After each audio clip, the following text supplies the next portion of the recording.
Eu assisto seu programa há anos, sabe, cara? Leio seu site, leio, amo de paixão, oro a Deus para que você continue sempre assim por longos e longos anos. Muito obrigado. Amém. Aí ele faz uma série de perguntinhas por lápis. Ele fala assim: Caio, é possível entender a questão da soberania de Deus e da nossa participação na vida?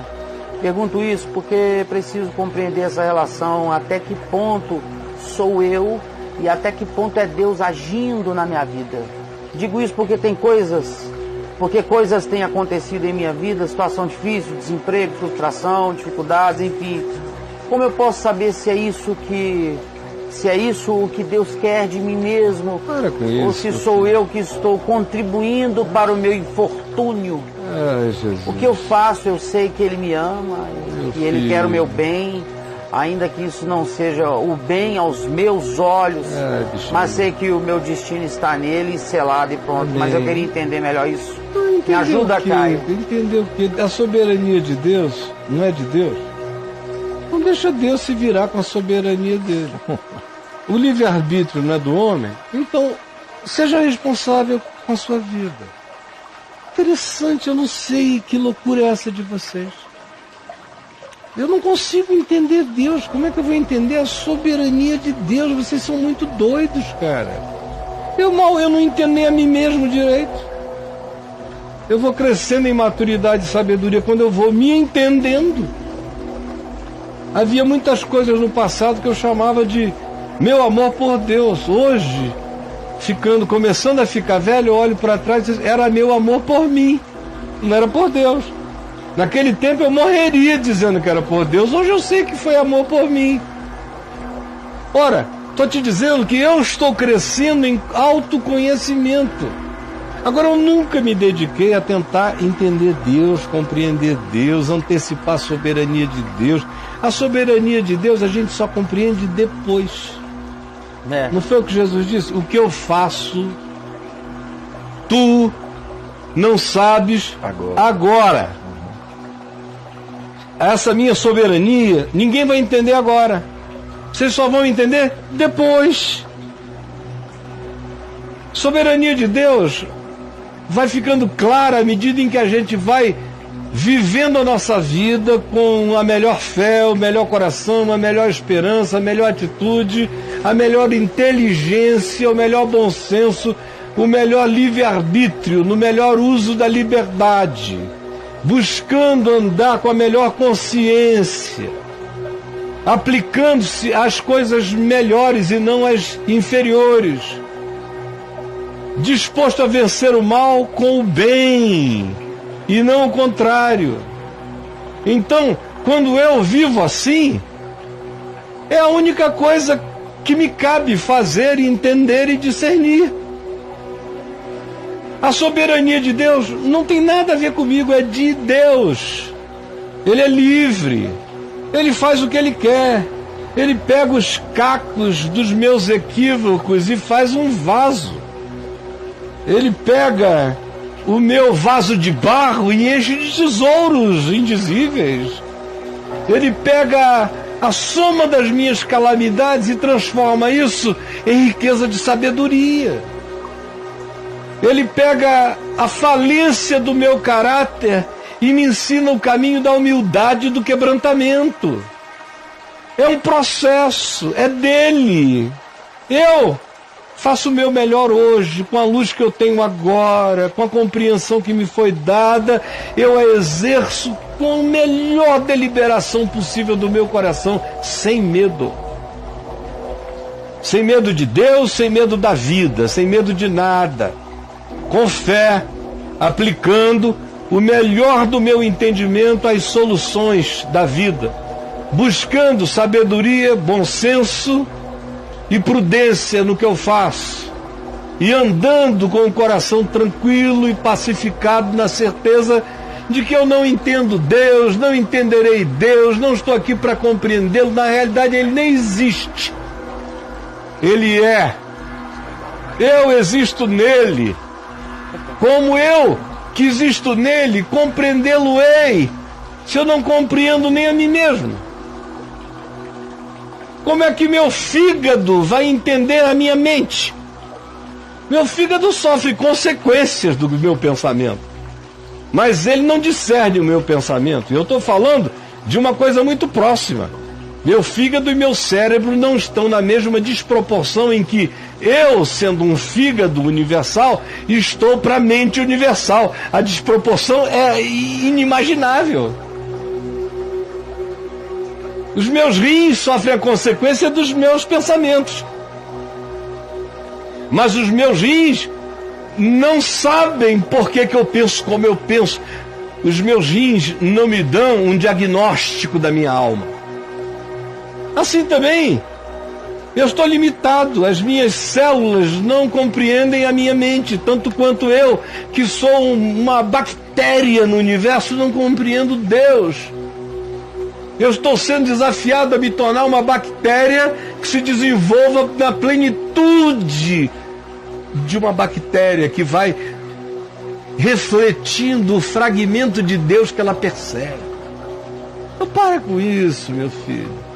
Eu devia ter mandado você ler aí no meu portal Soberania de Deus e Liberdade Humana.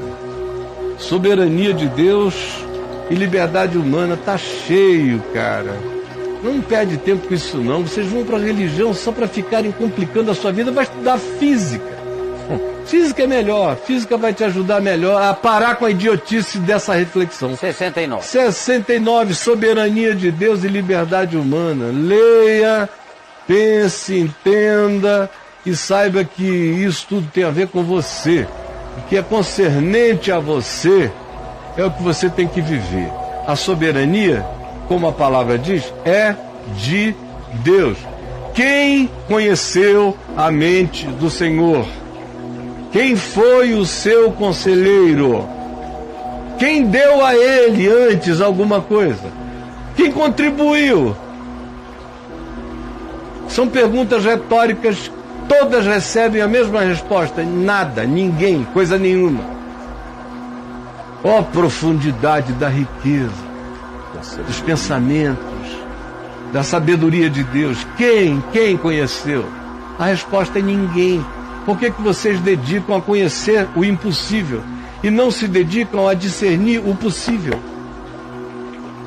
Que é o próprio coração, a própria vida, o próprio ser. Isso que te diz respeito. Caio, tem um missionário aqui, insistente, querendo que você responda a ele. Está no final do programa, rapidinho. Querido Caio, eu gostaria da sua opinião. Em Isaías 45, verso 7, afirma: eu formo a luz, eu crio as trevas, eu faço a paz e crio o mal, eu, o Senhor, faço todas essas coisas. Você já sabe, né? Caio, afinal, o mal vem de Deus ou do diabo? Digo isso pois uns lutam crendo que vem do diabo, outros aceitam porque creem que vem de Deus, ou que Deus permite. Logo seria impossível lutar contra a vontade de Deus. Onde está a verdade, Caio? Não está em lugar nenhum. Primeiro, esse não é um papo para mim, que eu sou um... Olha, se eu fosse uma lombriga, eu ainda seria grandioso. Se você fosse uma lombriga? Se eu fosse uma lombriga. Sei, Caio Fábio. Mas eu nem a lombriga sou. Porque a lombriga ainda é longa na sua briga. Eu não sou. Sei, não sou esse verme que você, para achar, tem que fazer exame de fezes. Sei, cara. No universo. Então, o cara vem me perguntar sobre isso. O que eu te respondo é o seguinte: o mal tá aí, bicho. E o bem tá aí, bicho. E Deus diz: viva o bem. E Deus diz: não aprenda e não pratique o mal. Para mim isto me basta. Eu vivo bem e não pratico o mal. E acho todo esse papo aí idiotice de gente que tem pouco discernimento. Porque quando você ganha discernimento e tem um mínimo de inteligência e de profundidade, pelo menos filosófica no pensamento, e compreende também o sentido mínimo do significado da própria existência universal, e entende, por exemplo, que passado, presente e futuro são coisas concernentes a alguém que é um ponto de referência finito como eu, mas que se existe Deus, passado, presente e futuro existem em Deus, E se existe Deus, tudo que existe, existe em Deus, Deus, portanto, está fora de tudo isto. Quando Deus diz eu crio o mal, Ele está falando com a Caca. Deus está conversando com a Caca. Caca, a Caca perguntando, ó Deus, você já leu Isaías 45 todo, para não ficar só no verso 7? Já leu o contexto inteiro? Qual é o contexto? Deus falando com a Caca dizendo, ó Deus, por que nos deixaste? Por que nos abandonaste? Olha os nossos inimigos nos perseguindo, olha o mal nos cercando a porta da nossa casa. Já no capítulo 40 de Isaías, ele começa a falar sobre esse tema. Olha para cima, vê o Senhor, o Criador de todas as coisas, que não se cansa, não se fatiga, não se pode esquadrinhar o seu entendimento, seus caminhos não são os vossos caminhos. Tudo isso está dito antes, mas o pessoal só lê o versículo. Vem dizendo. Quando chega no 45, o contexto é esse, é aquela angústia histórica de Israel, exílio, como é que a gente vai sair dessa? Ó Deus, nossos pecados, esqueceste de nós.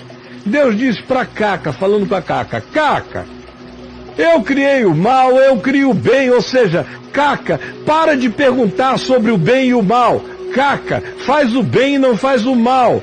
Caca, ama a luz e não as trevas. Eu sou o Senhor sobre tudo, e a prova disso, Caca, sabe qual é? Eu levantei Ciro, rei da Pérsia, que vocês chamam de mal, e eu vou usar para o bem. Levantei Ciro para tirar vocês do exílio. Ciro não nasceu ainda, viu, Caquinha? Ciro é um cara que vai nascer daqui a 100 anos. Depois, quando vocês estiverem no meio do exílio, que por enquanto ainda nem chegou. Mas eu estou dizendo que ele será inevitável e virá, se vocês continuarem a viver assim e pecar, porque o vosso pecado vos achará. Por isso eu digo antes que aconteça, para que vocês se arrependam, pois se não se arrependerem, esse mal lhes sobrevirá. Sobrevirá daqui a um tempo. E vocês vão ficar um tempo dentro dele. E no meio da angústia de vocês vão aprender que o Senhor do bem, o Senhor do mal, o Senhor da vida, que usa o mal para fazer o bem, que usa o bem para justiçar o mal, e que ninguém entende qual o sentido final do mistério, a menos que ele se concretize. Eu sou o Senhor soberano. E Caquinha, deixa eu te falar, Caquinha, você, Caquinha missionária, Caquinha humana, deixa eu falar contigo. Eu vou levantar um homem que vai nascer daqui a 100 anos, chamado Ciro, que não me conhece, e ele vai fazer toda a minha vontade.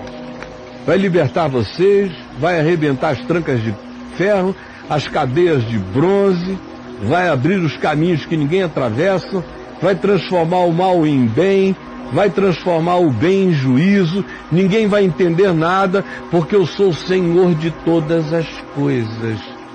É isso que se está dizendo.